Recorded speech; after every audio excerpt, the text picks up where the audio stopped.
Yo, what is going on, everybody? Happy, what is it, Wild Card Saturday is what they're calling this?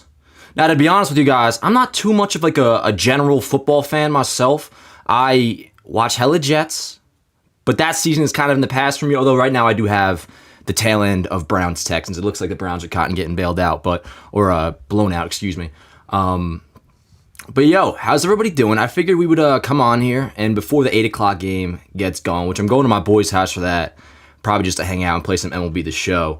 But I'm headed out in about an hour. And before that, I was thinking, yo, let's just hang out and do a little Saturday hangout and talk the state of the Yankees offseason. Because we came on here the other day. After they signed Marcus Strowman. And, you know, for those who are in here, you could probably tell, I don't say down in the dumps because I liked the move, but I definitely was a little bit let down. Well, now it's marinated a little bit. And it's set in, if you will. And I think there's some more I have to say on it and just kind of getting into the Yankees offseason as a whole. But, yo, how's everybody doing? It is great to see, I guess, our little Saturday crew here. But, yeah, let's talk about the Strowman deal again real quick. Because last time, once again, that we touched on it, I may have had not a different stance, but a slightly less enthusiastic stance. I want to reemphasize that this is a great contract for the Yankees. The fact that they got Marcus Strowman for $37 million over 2 years, that is a big W. Make no mistake. This dude was, and maybe this was part of my discontent of the deal at first, was that I didn't realize how good he was for a strong majority of this season. There was an argument that he should have started the All-Star game at the time in July. He had an ERA sub-3, was one of the better pitchers in the National League, and then the guy got hurt. He had like a rib fracture. He hurt his hip, something to do with that. In his final 8 starts, he was brutal, and that's how you get that 3.95 ERA. But I think something us Yankee fans have to remind ourselves, myself included more than anybody, at least a couple days ago, is that this dude is a pretty damn good pitcher, and the Yankees just got him for $37 million over 2. It's a good deal. Now, him the person, as I said, I can put that stuff aside in terms of how he's treated the Yankee fans, how he's treated, Brian Cashman, which, fine, whatever. The organization as a whole, we all know the beef. We don't got to get back into that. I am a little bit nervous about how he'll react to his first bad outing at Yankee Stadium. How's he going to react to getting booed off the mound, which I don't care how good of a pitcher you are. I mean, inevitably, you're going to hear boos. If Aaron Judge can hear boos, you bet your ass Marcus Strowman will hear boos at some point multiple times this year. I guess it was a finger and a rib fail. Is that right? All right. I get nervous about that, and I feel for Jason Zillo, the Yankees media director, because he's going to have to really sit this dude down ahead of time and probably a lot throughout the season being like, yo, don't start tweaking just because this person said this, or don't start tweaking because this person tweeted that. That concerns me a little bit, but point I want to emphasize beginning of the stream is make no mistake, the contract itself, $37 million for 2 years of Marcus Strowman, is a great deal. A great deal. Now, that can be triggered into a third year, which would bring the contract up to $55 million if he pitches 140 innings in 2025. It gives him the option to accept a third year, or he can become a free agent. And that's something a lot of people have brought up about when talking about, like, oh, it's such a good deal. They're like, well, it's not really $37 million, it's $55 million. Well, if he does pitch those 140 innings, one, that means he's healthy. That's good. 2, if he's a horrible pitcher in that second year, you think the Yankees are keeping him in the rotation for that long? Probably not. So chances are, if he eclipses that 140 mark, he's a good enough pitcher in 2025 that we'll want him for 2026 anyway. So this contract, all in all, I'm happy with it. When I look at this rotation, I still get a little timid. Not going to lie. And part of that is a big concern about Nestor being the number 4. And that's nothing against Nestor. If it goes right with him, this can be really good. The upside of this rotation is phenomenal. But I do get worried that we know how things work with the Yankees. There's a very high chance that 2 out of these 5 guys miss half the year. Particularly with Carlos Rodon, who I tweeted this out yesterday, and I really stand by this. Doesn't it feel like the 2024 Yankees are Carlos Rodon? Our fate lies in the hands of how good will Carlos Rodon be in 2024? How much of a bounce back will he have? Because, as we all know, gave him a 6-year, $162 million deal last December. Coming off 2 really good seasons, phenomenal seasons. I don't like to quote MLB Network in their top 10 lists because, they left Garrett Cole off last year. And this year, of course, he's number 1. Go figure. But Carlos Rodon was ranked as the number 4 best pitcher in baseball entering 2023. And then he put up a 6.85 ERA and only made 14 starts. If that happens again this coming season, or forget even that extreme of being bad, if Carlos Rodon makes less than 20 starts with an ERA like over 4, that'll be devastating.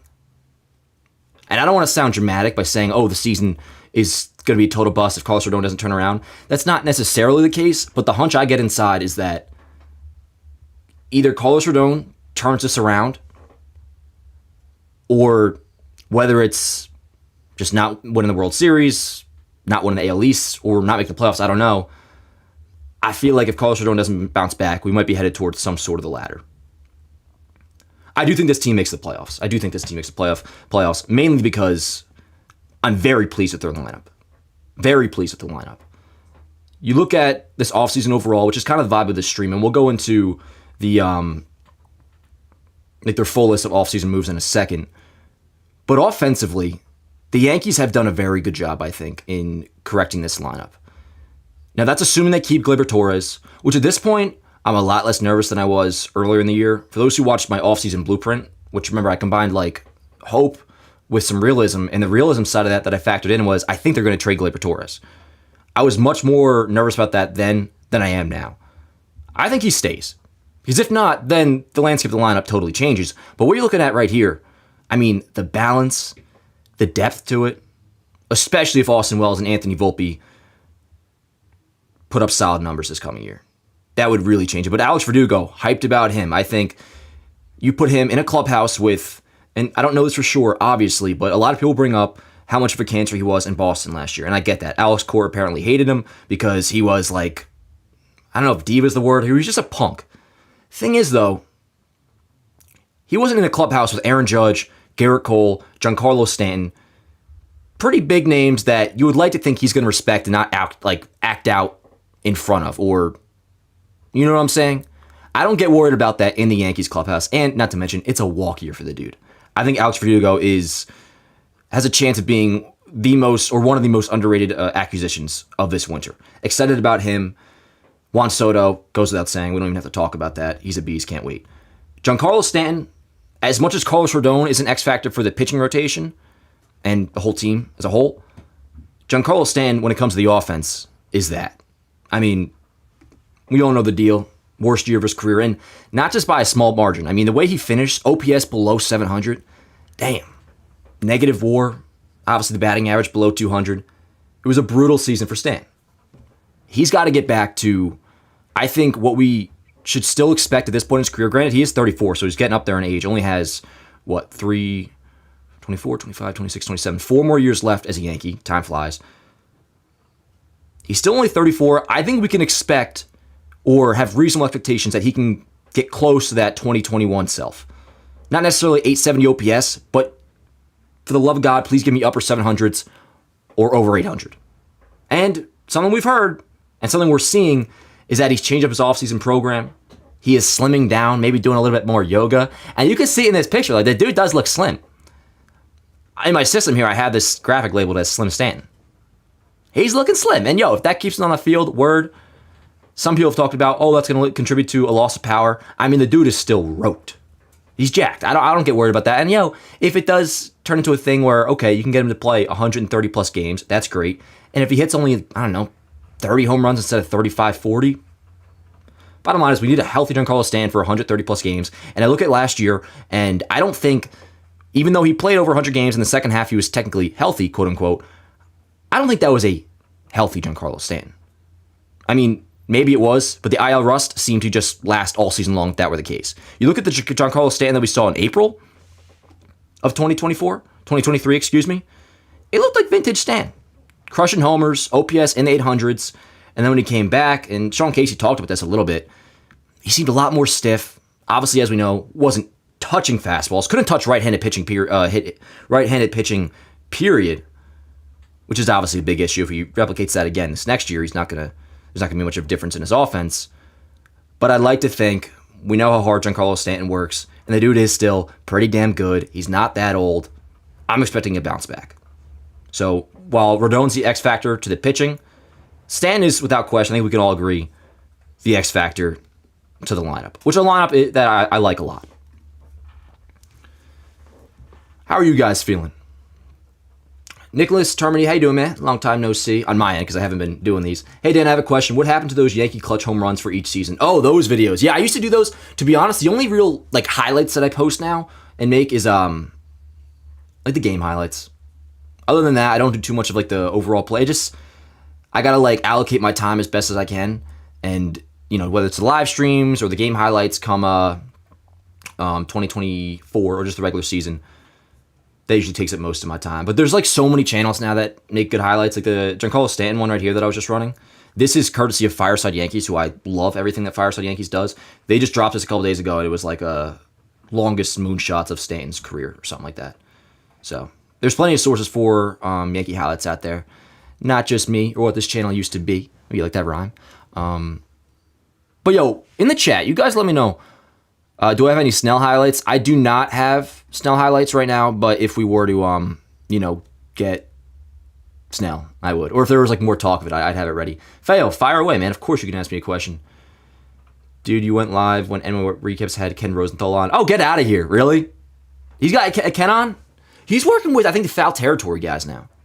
I know he is for a fact. Derek is as awesome, man. He really, really is. And talk about production, it's insane what that guy does. And his studio is sick. Love Derek. Yo, Feo just asked a question that I'm so excited to answer right now. He goes, would you be open to signing Pete Alonso to replace Rizzo if he's available next offseason? It's so funny you say that because I just wrapped up. For those who don't know, real quick, I do my MLB The Show franchise mode, and I play all 162 games for 2 seasons. So I played the 2023 season, 2024 season, and now in the offseason, entering 2025, of course, I just lost an ALCS to the Astros, go figure. Year 1, lost to the Angels. Anyways, you guys don't care about that. But that idea popped in my head, Feo, because of the fact that I signed him in my franchise to a 9-year, $225 million deal, in addition to locking up Juan Soto. I think that would be so badass. So badass. Now, you know what's something I've been wondering about, too? Remember that, and this was hilarious. I can't believe it didn't happen. I'm glad it did. I don't think it would have made a difference. But when Steve Cohen, I think he admitted this out loud or to the paper, that he was not going to go after Aaron Judge out of respect for his friend, Hal Steinbrenner. That's one of those reports that if I were a Mets fan, I would have been like, yo, what the? Are you kidding me right now? Once again, I don't think it would have made a difference. But the reason I bring it up is, how does that play in, one, next year's negotiations for Juan Soto? Because Mets fans like saving grace right now as they think that they're going to be in contention for him next year to sign Juan Soto. And I'm sure they technically will in the bidding, but ultimately, if the Yankees put up the money for him, they'll get him, in my opinion. But I wonder, is that like, I don't know, what's that term? Like grace rule, gentleman's rule. Like, does that gentleman's rule apply with Juan Soto between Steve Cohen and Hal Steinbrenner too? Along with Pete Alonso, is Hal gonna like go from the same thing of, hey, I'm not gonna bid on your guy and try to steal him from you? That you're probably right, Feo. Feo says that quote always sounded like saving face because we know we don't have a chance. Yeah, they probably knew that. But I feel like to say it out loud was crazy. And it just makes me wonder about Juan Soto and Pete Alonso. But to answer your question, I would love for the Yankees to bid on him next year. Lineup balance-wise, it'd be interesting, which I think the Yankees are finally starting to care about, or at least for the first time in a while. And Rizzo, he's really their only, and you have to see what happens with Verdugo. Let's just say, assuming he walks and you lose him as a left-handed bat, you obviously would lose Rizzo in a left-handed bat and bring in Alonso, who's a righty. So that's something to consider, but I would like to think the Yankees will at least be in the bidding. Because, imagine if they lock up Soto and they got Alonso. That'd be pretty cool. I haven't really looked too much at the free agent class next year, but it has to be better than this one, because, this year was like Shohei and then, Bellinger's the next top guy, which he hasn't even signed yet. I wonder what's going to happen with him. I feel like he's going to probably go back to Chicago, but we'll see. Going back to, and I'll take some more questions in a minute, guys. Just the offseason moves, though. I don't know if I posed this question already, but just let me know in the chat. Give me a letter grade so far. This isn't like offseason is done today, but as of where the Yankees are right now, players acquired, and how content you are with the offseason so far. You might think they get somebody else. Give me a letter grade on these offseason moves so far. Of course, Alex Verdugo, Juan Soto, Trent Grisham, Marcus Strowman, those are the main guys. And then some supplemental moves. Victor Gonzalez, that was the trade with the Dodgers when they sent over Trey Sweeney. They also got Yorbit Vivas back, who's a prospect. Gonzalez is essentially the replacement for Wandy Peralta, left-handed reliever. Luke Weaver, they picked him up the other day. Talked about that a little bit on the last stream. 1 year, $2 million that could trigger an option for the next year and make the deal as much as like $8 million, whatever. Point is, 3 starts last year. It was pretty solid. 3.38 ERA. Matt Blake said he liked him. We all kind of saw the writing on the wall that he was going to come back. Core Petit, he's a reliever that we signed. It's a major league deal. I don't know too much about him. I know he's started a little bit in the past. He's kind of more of a depth thing. But let me see what you guys are saying. A lot of you are going with A's and B's. A's and B's. I see a couple C's. And that's a fair point. Greg Horn says C+ only because the moves are all short term.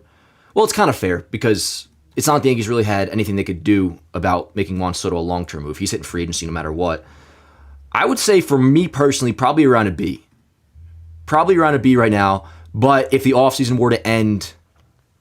No, I was going to say if the offseason were to end today and that was it, I'd give him a C, but there's no shot I'm giving an offseason where they landed Juan Soto anywhere near a C. So I'd say a B at the minimum. I think we probably will finish right around me feeling like a B+, but for now I'm at a B. Now, some of you guys are mentioning Hector Neris. Now, for those who follow me on Twitter, I didn't even know this guy was, and let me pull up the bullpen here. I didn't even know Hector Neris was a free agent until today. I guess Hector Gomez, who's a Latin reporter, sometimes hits, a lot of times doesn't, with his reports. Sometimes there are misses. But he linked the Yankees to having interest in Hector Neris. And then that kind of got Yankees Twitter going. Oh, sorry, I just punched my mic. Yankees Twitter started to get going a little bit that they should sign him. And then I started to look into it, and I'm like, yo, how have I not heard as much as I have not heard about him that he's a free agent? Because this dude is coming off a 1.71 ERA for the Astros out of the bullpen. 68 innings pitched, 77 strikeouts, 174 batting average against. 2 years with Houston, 2022, not as good, but 3.72 ERA, 79 Ks in 65 innings. The year before that in Philly, had 98 strikeouts and 74. I mean, this dude is... And that's another thing I looked up on MLB trade rumors. This is also why I was surprised to see that they are projecting him to get only $15 million over 2 years. Bottom line is, and why I even tweet about this, I usually don't, I wouldn't tweet about a reliever too much, and especially for those who know, watching me for maybe as long as some of you have, I don't like paying relievers. That's why I haven't even considered Josh Hader this offseason, and to be honest, I'd probably be a little bit bummed if they did, because he's probably going to get $20 million a year over 5 years. But if Hector Neris is going to get 15 over 2, or even, let's bump that up to 20 over 2, 10 a year, I would do that. I would do that because $10 million is not all that much. I would have been willing to give it to Jordan Hicks too, who the Giants just signed Jordan Hicks. I'm sure you guys have all seen this. $44 million over 4 years, but they're actually signing him to be a starter, not a reliever. That's interesting. But $10 million for Hector Neris, I would do that. And I think the main reason is 2 years is so much better than 5. What is Josh Hader going to look like 5 years from now, or even 3 years from now, the way relievers are? And, this is all going off a budget, too. It's like, ideally, you don't have any budget. You can sign whoever you want. But knowing if you sign Josh Hader to a $100 million deal, that would probably prevent the Yankees from making another move in the future that would probably be a more critical move than signing a reliever, something that they are pretty damn good at churning out. High-end relievers off the scrap heap that, guys like, look at this bullpen right here, Ian Hamilton. Any of us know who Ian Hamilton was last year? No, and he was literally one of the better relievers in the American League last year. Even guys like, Nick Ramirez, he'll play a role. Didn't know too much about him, and he ended up being pretty solid for us. Scott Efros coming back from Tommy John, excited about him. I believe he'll be ready to go for spring training. We'll talk about that more as we get closer to that. But as of right now, the Yankees bullpen is in solid shape. You'll hear complaints about Clay Holmes as closer. I don't want to hear it. He's great. Tommy Kahnle, guys started to sit on that changeup towards the end of the year, and that was an issue. He did figure it out towards the end, kind of. Not so much worried about him. Loaizaga, just stay healthy, dude, please. Gonzalez talked about him, pretty much the replacement for Wandy Peralta. Ian Hamilton. Ron Marnacchio, that's an interesting one. Not a lock to make the opening day roster, because he really did fall off, around June last year, May or June. He started off great. Of course, his 2022 was great. Tom's River kid, local to me, The Yankees bullpen is in good shape. They could use a reliever, though. Regardless, I'm not going to sweat it, because once again, they'll probably... The second best reliever in their bullpen this year, we probably don't even know their name right now. He's probably driving for Uber right now. And the Yankees will just whip him up into being like a 12K per 9 guy with a sub-2. So I don't worry about it too much. But with all this said, I would be down to sign Hector Neris. Once again, 1.71 ERA this past year. MLB trade rumors projects a contract of $15 million over 2. That's a deal I'd be down to do. Yo, I'm seeing this. So Aiden Davila, MLB channel, a couple other people have mentioned it on Twitter. I'm seeing it. I don't know where it stems from, but what is with the trade Gleyber Torres for Luis Arias thing? Am I missing something here? Because one, Luis Arias, who's a nice player. I'm not bashing him, the player. And like, if you could just do a 1-for-1 swap, sure, maybe I would do it. But if I'm not mistaken, Luis Arias is under control for multiple years. Is he not? Let's see. Can I get a when's he a free agent? What I'm getting at here is, why would the Marlins take 1 year Gleyber Torres, a second baseman, and give up multiple years of control on Arias, who's a second baseman? And even if it were just a 1-for-1, which I'm going to find out now if it's not. No, he's not a free agent until it looks like after 2025. So right off the bat, that doesn't make any sense. And I'm not trying to be disrespectful in the way I'm answering this. It's more so just, this is the way I felt when I saw this on Twitter. So I'm like, yo, why are people even bugging over this? Because it was like a whole conversation of, oh, would you do Gleyber for Arias? Or why wouldn't you? Or why would you not? Like, why is this even being talked about? I don't think it's any chance of it happening. Now, let me check the chat again here, because you might say something about... Oh, I see. So Feo says, Arias and the Marlins could not agree in arbitration. Whenever that happens, rumors swirl. I mean, fair, but it's not like they're just going to give him up. And if you don't agree on arbitration, I mean, it's not like they lose control of the player. They'll just, worst case scenario, just have to pay what the arbiter decides if he sides with Arias. But no, I don't really put much thought into that. I don't put any thought into trading Gleyber Torres at all to begin with. Even if it were to be for, and this would at least make a little more sense, like, not even this would make sense. I was going to say, like, people talk about Gleyber for getting a starting pitcher, but I've talked about that a lot. That doesn't add up to me, because what team that's in the market for a win now, everyday second baseman for 1 year is going to give up, like, good starting pitching? If you're a team that's contending enough to want a good second baseman, you're probably keeping your starters, unless you have like a crazy surplus, which I know the Marlins have, but I don't really think they would want, they don't think they'd want Gleyber Torres. I really don't. So that's how I feel about that. Sergio Valentine, hope I'm saying that right. Much love, Dan. It's great to see the multiple streams keyed up. Yeah, thanks, dude. Thanks. Bro, it's tough because I was doing these early in December and I had a blast. Like, I was dead ass like the most happy I've been making content in a while. And then, the copyright strike happened, which I'll use as a legitimate excuse.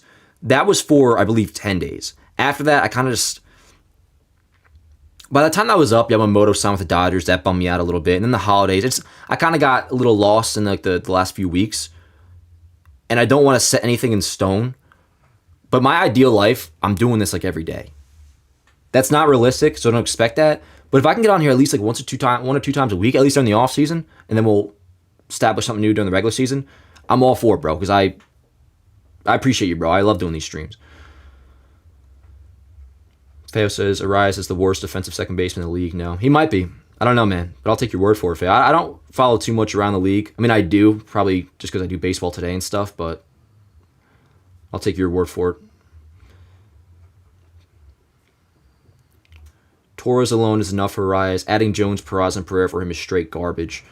Ralphie Salas says, I assume you're saying that in response to somebody else's trade package, but no, Gleyber Torres alone is not enough for Luis Arias. I don't think this trade makes really any sense, to be honest. I really don't. And we don't need him, man. Like, we really don't. I mean, the advantage would be you get multiple years control, sure. But once again, it would take way more than Gleyber Torres to get that deal done. And right now, I'm not trading anything for offense. If you're going to trade something right now, it's for pitching. And even that I don't really want to do, which is why I like the idea of the Yankees going the free agency route if they were to acquire another pitcher.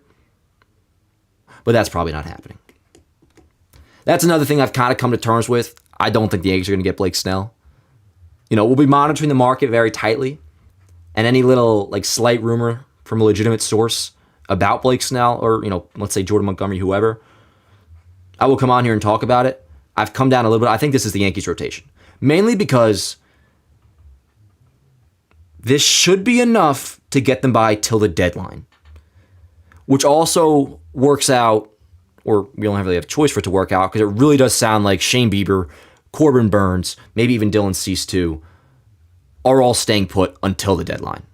particularly Bieber and Burns, which by then, maybe Cleveland's out of it, maybe Milwaukee's out of it, and you'll probably, if you wanted to get them now, the package would be just as big if you were to get them at the deadline. So in a way, I understand if the Yankees feel like we might as well just wait. What they have right here, this should be enough to get them by. And for all we know, if things work out, the upside of this is not just getting them by, it could be one of the better staffs, one of the best staffs in the American League. And it all goes back to, once again, Carlos Rodon. This dude needs the ball out. And if he does, changes the whole perception of the rotation. But, yeah.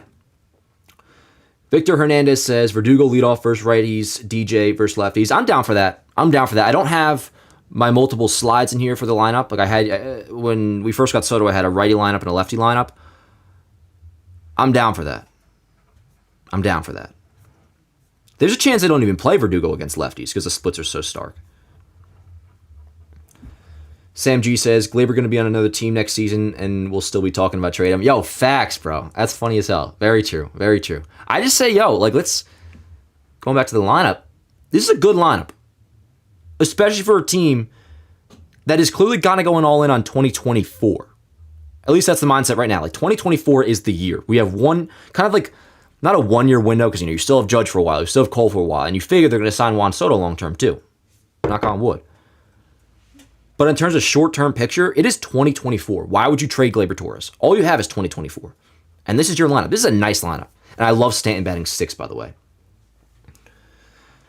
Theo, fantastic point by you. He says, let's talk about the real topics. When is Marcus Strowman going to unblock you? Bro, you know what's funny? For those who follow me on Instagram, I tagged him yesterday. And I was like, yo, can you finally unblock Yankees Avenue? Because that's the real kicker, yo. It's not just that he has me blocked on Twitter, my personal account, like every other Yankee fan. He has Yankees Avenue on Instagram blocked, which, by the way, for those in here who don't follow Yankees Avenue on Instagram, Facebook, and TikTok, hella more content over there than just YouTube. So do me a favor and do that if you could. And drop a like on this video. Helps me out a lot, please. Strowman has Yankees Avenue on Instagram blocked. So I tagged him like, yo, can we figure this out? Can you unblock me? And he saw the story, believe it or not. He saw the story, which I'm not like touting as a big deal. Apparently he's been seeing hella people's stories. Like Yankee fans, I guess, that are tagging him. I don't know if it's just like a social media guy that's going through it, which, hell, I take that as a W, because if he's a social media guy, praise to the heavens. That's fantastic news. But he did technically see it, and he has not unblocked Yankees Avenue. So, I don't know, man. I don't think it's going to happen, Feo, to be honest. Aiden Davila says, is Strowman going to cause drama? Yeah, I said at the beginning a little bit. I do think there'll be a point where after a bad start, gets booed off the mound, he'll do something that's a lead topic on WFAN the next day. Or on this show the next day. Or on NYY Recaps. He'll have to make a video, Derek will.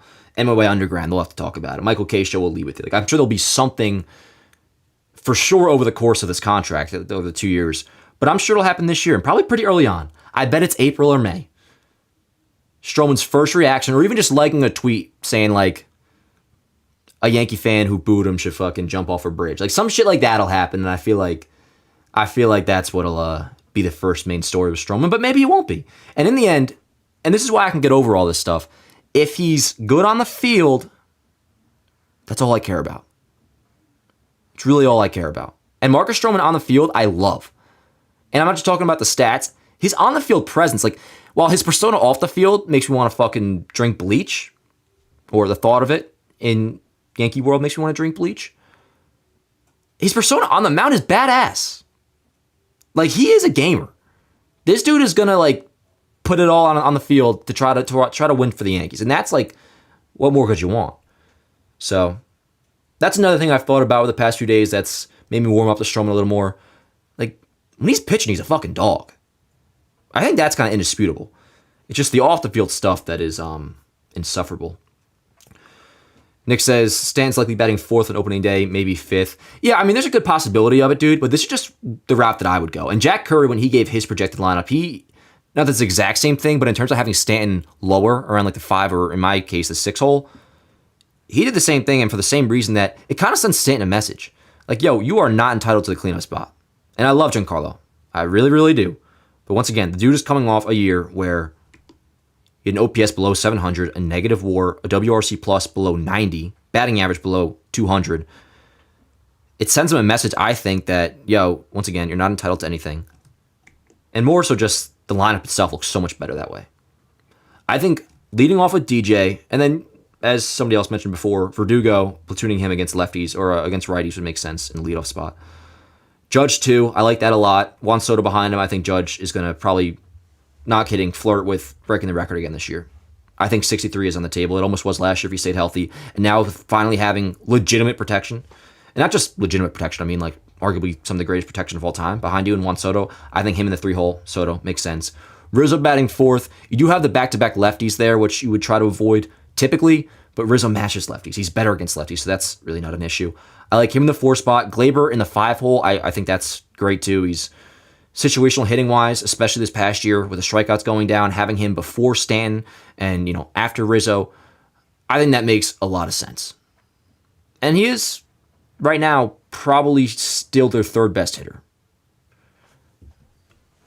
Probably tied with a healthy Rizzo, which I don't have the video up here, but Rizzo is looking good. I posted on Yankees Avenue, Instagram, and TikTok. Taking BP, we saw 2 swings. Apparently he's healthy. Apparently he's ready to go. All the post-concussion syndrome, all that is behind him, reportedly. And let's not forget, Anthony Rizzo, before getting slapped on the head by Tatis last year, or whatever that was, in the neck, dude was batting over 300, was on pace for like 35-plus homers, OPS near 900. He was one of the better/best first baseman in the American League. And his 2022 is really good, too, for Rizzo. So banking on a bounce back from him. Gleyber Torres, you kind of know what you're going to get at this point. Going to hit 25 homers, OPS above 800. He's Gleyber Torres. Now we know what he is. And he's turned out to be a damn solid prospect turned into a good player. I'm happy with what Gleyber Torres has become, especially all the shit that went down a few years ago with him at shortstop, the offense struggling because of that. He's bounced back very nicely. Feel good about him. It's Stanton, man. It's Stanton. It really, really is. Let's see. Ooh, Feo has a hypothetical question here. You are guaranteed that Stanton has an MVP vote-getting season, but it comes with 50% chance Judge gets a season-ending injury before the All-Star break. Do you take that deal? Feo, absolutely not. Absolutely not. I respect the question, but no. And this is why I didn't want to match the energy I had about Rodon being an X-factor with the pitching staff, with Stanton being an X-factor for the lineup. Because while Stanton is an X-factor for the lineup, I don't think he's necessarily an X-factor for the season the way ID Rodon is. Rodon shits the bed and puts a repeat up of what he was in 23, ERA near 7. I legitimately think that could cause the Yankees to miss the playoffs and their whole season goes down into a total spiral. There is a world where I think the Yankees, and this isn't ideal, ideally this doesn't happen, where Stanton puts up a near dud like he did last year or gets injured and they can still get by. Because of the fact, you have Judge, you have Soto, Rizzo, once again, banking on a huge bounce back from him, Gleyber Torres, Verdugo feeling good, Volpe you think will take a step forward, the catcher spot, I have a split here with Wells and Trevino. I'm leaning way more towards you play Wells basically full-time.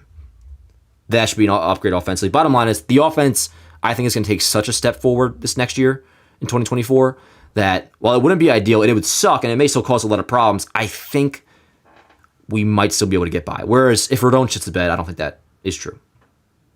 Probably. So, yeah, I would not take that deal, but I appreciate the question. Mateo Morano says, let's go Dolphins. Yo, so what is it? It's Chief Dolphins tonight at 8 o'clock, which I'll probably get out of here soon and head over to the good old Tom's River, to my buddy Nelson's house. But Dolphins Chiefs tonight, and then Bills? What was it? Bills, whoever got postponed. That kind of sucked, and I was pissed to see the governor had a say in that. I wish it was just the NFL, because I was looking forward to watching, or not watching, having it in the background today. Once again, I don't watch too much football. But should we re-sign Wandy Peralta? To be honest, probably not. I don't think so. Not sure what the deal is going to be. They're saying maybe around 6 or 7 million. I trust getting what the Yankees got in Victor Gonzalez. They know the bullpen well. They know bullpen arms well. And I'm sure if they need another lefty, which they probably really don't. You got Nick Ramirez too. Victor Gonzalez. I don't think so. I'm once again, I'm not opposed to them paying for a bullpen arm, which usually would make me throw up in my mouth. But Hector Neris, if you can get him for less than $10 million a year over 2 years, done. I think that would be great. David Robertson, he's a free agent. Keenan Middleton, He's a free agent. He was pretty solid for us last year. I'd be down to bring Keenan Middleton back. I think to get some other reliever via free agency. Fair. Feo says we need Wandy to balance out the Strowman karma. I don't worry too much about Strowman meshing with like the clubhouse though and the teammates. Because going back to what I said before about Verdugo, and we kind of saw this with Donaldson a little bit, I feel like. We kind of saw with Donaldson to where, and I remember saying at the time when we got him, one of the reasons I was excited was I felt after 2021, the Yankees needed an edge. And getting Donaldson, I said, it's kind of like Correa without the cheating. Because remember, it was a big thing like, oh, should the Yankees sign Correa, put all that shit in the past, and just bring in one of the best shortstops in baseball? And a common rebuttal to that would be 2017 Astro. The Yankees hate him. Judge doesn't like him. And they brought in Donaldson, who has that same edge, but without, the stain of the cheating scandal. Is it just me or did it feel like, and I might be saying, or this might only be because he was so bad, and a lot of times when you're bad, your edge goes away, but that's kind of my point here. I feel like Donaldson's edge went away because he couldn't just be that dickhead douchebag guy in the Yankee clubhouse. I know we had the Tim Anderson, like, Jackie thing, and that was dumb. But that was a player-to-a-player interaction, which was stupid and dumb. But, like, there was never any issues. We saw that Donaldson had a problem in the Yankee clubhouse with, like, Judge, Stanton. He got invited to birthday parties. I feel like with Strowman, he's not going to just walk in here and be a punk. He can't be. It just wouldn't fly. And forget Judge, Stanton. Like, it's Garrett Cole's rotation. It's his staff. He's the captain of the pitching staff. I don't think that's going to fly in the clubhouse at least. But once again, I am worried about like the media side of things and how he handles it. Danny Neba says, hey Dan, love the channel. Thank you, man. Love the content. Spring training will be lit with Soto and Judge. Let's go, Yanks. Bro, I can't wait. And we're low-key getting there, man. A month from tomorrow. The Yankees pitchers and catchers are reporting Valentine's Day, February 14th. So we're closing in on that, which is kind of a cock tease because it's like, all right, pitchers and catchers report. Same with the first spring training game. The first inning, or the first like couple innings of the first spring training game are awesome. And then after that, it's like, oh, fuck, man. We got 3 or 4 weeks of this before the real stuff. But we're getting there, dude. We're getting there. Which is usually why I like the holidays being over. Because then it's like, all right, we are officially in 2024. It's nice to be able to say this year, like, Carlos Rodon needs to have a bounce back this year. Giancarlo Stanton needs to bounce back this year. Not next year. 2024 is now. It's this year. So, bro, I'll tell you this. I haven't been this pumped about... And, well, this offseason hasn't been perfect. Even for an offseason getting Juan Soto, it hasn't been perfect. I haven't been this excited for a Yankee season probably since 2018. Just in terms of a nice offseason, probably since 2018. 2021, I was hyped to get back with like normalcy with fans and all that. Which, how crazy was it? We might be able to see it in this Stanton highlight thing here. If we get to what I'm talking about. I was watching old highlights and it's just crazy to see like look at this. Remember when 2021 was 10% capacity? Like, that was probably a sold-out game. Only 10% of fans could have gone. I was looking at the early Houston series in May, and I was like, oh, shit, I forgot. Only 10%. Or something like that. It was like 20% along those lines. That was crazy. But, yeah. Most excited since for a season since 2018. Juggernautical says, Hater would be dope. Yeah, man, I talked about him a little bit. I'm not down to give him $100 million, to be honest. Yes, please, like, comment, subscribe. Helps me out a lot. If you guys are in this chat right now, you're watching this live stream, do me a favor before we get out of here to catch the 8 o'clock NFL game. I keep saying this like I'm some big... I watch the Jets. I do. Like, every game, and like, I will stress over them. Something about, like, general NFL, I'm such a... casual. Just being honest. How do I feel about Neris? Yeah, I'm down for him. Talk about that. Feo says, Dan's involvement in the warehouse games covered in the... Oh, did somebody ask about warehouse? Yes. I can't talk too much because I'm kind of Tom Holland with this stuff. I would probably spoil it. But yeah, I'm on the Woogas with Jimmy Norp. But yo, I think that's going to do it for this one. And reminder, we got Juan Soto too. Sometimes I just like to look at this picture. Now I just want to hit all my buttons before we get out of here. Make sure I get my money's worth with this stream deck. It's been great chilling with you guys. Hope you all have a great rest of your weekend. It's a 3-day weekend. Shout out MLK, Martin Luther King Jr., an absolute stud. Skinny Stanton. I'm curious to see the difference in Stanton this year. 1, does it keep him healthy? 2, does it make any impact or difference in his game? Maybe a few less homers, but I'll take 30 over 140 games. instead of 30 over 110. Some Rodon highlights, Carlos Rodon stat page, offseason moves, Marcus Strowman highlights, Strowman's profile, the bullpen, the lineup, the rotation, solid, not great, high upside, low floor, I don't know. It'll get us by to the deadline. That's a good thing. That's a good thing. Yeah, you like that? You like that? Yankees' big X factor is, and it kind of gives the answer right away, but maybe you guys feel differently. Yeah, no, fair enough, fair enough. But yo, I think that's going to do it for this one. We will be back either the next piece of Yankee news, which I do think we'll get one more. Whether it's a bullpen move, something under the radar, and I'm sure we'll hear their name, whether valid or not, mentioned in the Snell sweepstakes. But regardless, there'll be news for us to come back on here with. And if not, we'll just come back to hang out. I had a good time tonight, yo. This was a fucking blast. And for this Saturday crew in here, you guys are some OG day one mother beasts. Appreciate you guys. Drop a like, drop a comment, subscribe if you are new, and we'll be back soon. Let's go Yankees.